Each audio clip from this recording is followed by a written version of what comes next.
Hi everybody, welcome back. In this video, I'll show you ways on how can you open Google Takeout.mbox file on Windows 11. To do it you want to make sure to watch this video right till the end. Now step to open Takeout file on PC or as follows. First thing, you'll have to install and run tap Google Takeout Viewer on your system. And go to the open and click email data file, then select Takeout file. You'll have to actually use a third-party application. So this is the one. And next you want to make sure to go and choose a file or folder to upload the files. You do it to open some selected files from a folder, you could use the filter options over here and now open Google Takeout file in several email clients. Once you do it you've successfully done it.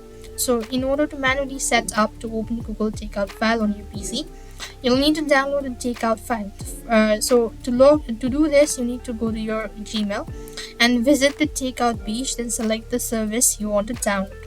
Then you want to unzip the file, open the Takeout file, and that is how it's done.